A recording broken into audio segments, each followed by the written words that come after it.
New York City struggles to get back on its feet. For many, today is the first day back on the job, the first attempt at returning to life as it was. But how is that even possible? Nothing could be quite normal, but this seems much more normal than it was yesterday. There's no energy. People are just kind of like sleepwalking. There's no energy.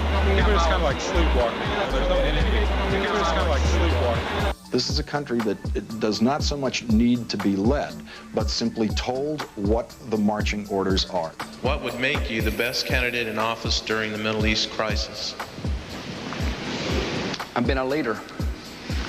I've been a person who has to set a clear vision and convince people to follow.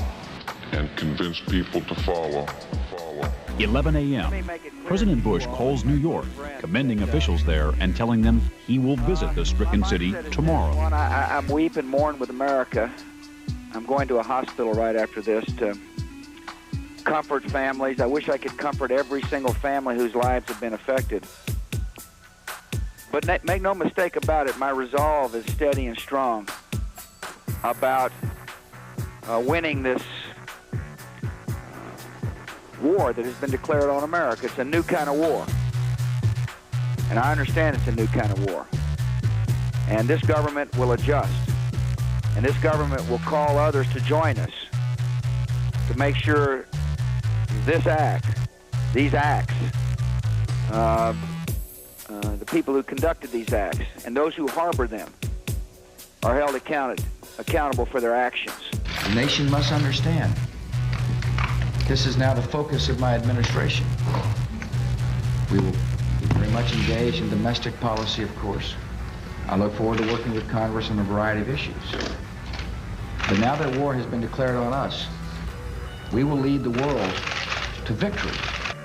From the Commander-in-Chief, determination and emotion. Sense as to what kind of prayers you are thinking and where your heart is for yourself as you work on that. I think about myself right now.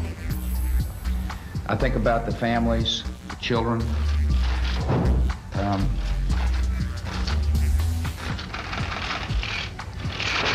I'm a loving guy, and I'm also someone, however, who's got a job to do, and I intend to do it.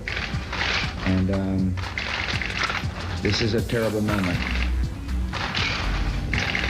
but this country will not relent until we have saved ourselves and others from the terrible tragedy that came upon America.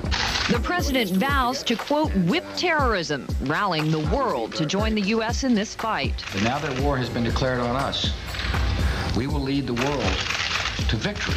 The gravity of the battle clearly weighing on the president as he and wife Laura visit a Washington hospital to spend time with the victims of the Pentagon attack to hear their horrifying stories. They talked about escaping, going through fire, and crawling through debris.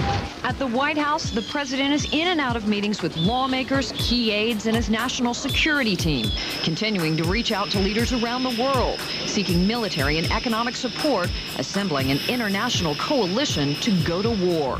But in public, the president is focused on the immediate need here at home. On a conference call with New York Mayor Rudy Giuliani and Governor George Pataki, Bush says he will go to New York tomorrow to see for himself the destruction of the Twin Towers, to personally thank the men and women searching around the clock for the missing. Well, I can't tell you how proud I am of the good citizens of your part of the world. Can't tell you how proud I am of the good citizens of your part of the world.